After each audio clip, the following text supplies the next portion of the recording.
Hi everybody, welcome back. These are the big takeaways from this chapter on eating disorders. First takeaway, eating disorders are talked about nowadays more often than ever, but it should not be thought that they're occurring more often today than in the past. We have every reason to believe that eating disorders have always been around. We diagnose them more often now because we have the diagnosis available to us, and diagnosis happens more easily than ever because we more readily recognize the symptoms. The second big takeaway, it is a unique characteristic of eating disorders that we see race or ethnicity as a predictor of this diagnosis. Now, eating disorders, especially anorexia nervosa, are more often seen in white adolescent females than in any other racial or ethnic group. So we're talking about a disorder that more often happens in a specific ethnicity and gender. Now, when researchers first discovered this on a consistent basis, they were understandably very hesitant to publish these findings because we rarely think about psychological disorders as racially based or ethnically based. But it is accurate to identify the typical patient with an eating disorder, especially anorexia, as white, Caucasian, Anglo, adolescent female. I will identify no other disorder this semester along such racial or ethnic lines. The third takeaway from this chapter is about poor body image. This concept, the body image is a central concept in understanding eating disorders. Now, body image goes beyond just sort of a generic description of one's body, 2 arms, black hair, short. Body image assigns a value or a worth and an associated emotion to one's body features, such as somebody saying to herself, I'm so fat, or my thighs are gross, or my stomach is disgusting. That assignment of a negative value and the associated, usually pretty intense negative emotion distinguishes this phrase, body image. Now, anorexics and bulimics tend to suffer from poor body image, often based on the internalization of the idea that being thin is ideal or perfect, being their goal, to be thin.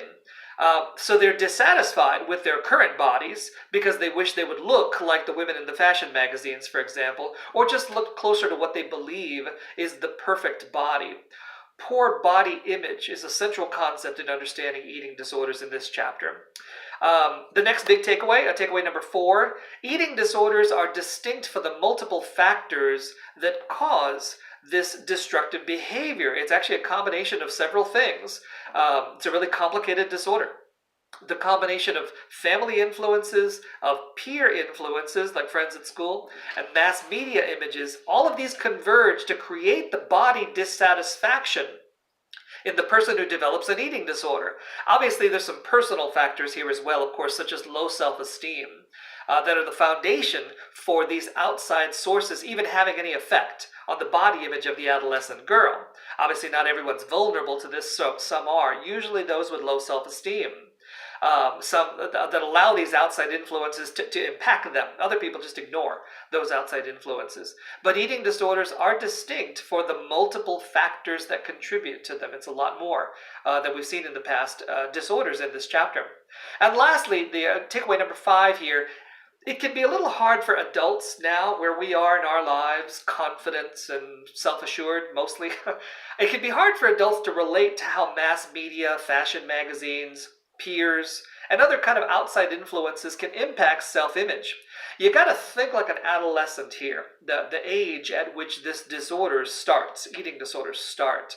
Each of us must return with me to think carefully about those first adolescent years, post-puberty, at 13 to 15 years of age, when the combination of actual physical changes after puberty, your body really was changing, new comparisons with others, like in gym class when you're undressing with the other kids around, competing with peers, in school, competing boyfriends, girlfriends, attention, remembering when being made fun of, being called fatso, when fitting in was really, really important, being made fun of really hurt.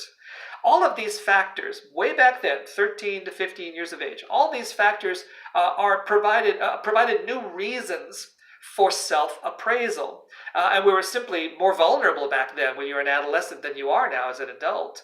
It genuinely hurt to be made fun of, for example. You got to think like an adolescent here to relate to how mass media, fashion, peers, and these other influences in this chapter can impact self-image and potentially create a negative body image. And in fact, high school athletes are often eating disorder sufferers. It's no coincidence that girls in sports, this means that you spend a lot of time together, and after workouts in the locker room, they shower together with their teammates at the end of the day. They can easily observe how their bodies are also changing. Somebody can make jokes. They can compare each other. Social comparisons at this age are absolutely normal and can occupy the worries of a teenager assigning value to her own changing body, developing what we call in this chapter body image. So in summary, the big takeaways from this chapter. Number one, eating disorders are talked about nowadays more often than ever, but it is not because they are occurring more often than in the past. Number two, eating disorders, especially anorexia nervosa, is more often seen in white adolescent females, white, Caucasian, Anglo, adolescent females than in any other ethnic group, and I will identify no other disorder this semester along such race or ethnic lines. And lastly, poor body image is a central concept in understanding eating disorders. This means to assign a negative value or a worth to one's body features, and the negative emotions that come with that. Those are the big takeaways from this really interesting chapter on eating disorders. Thanks, everybody.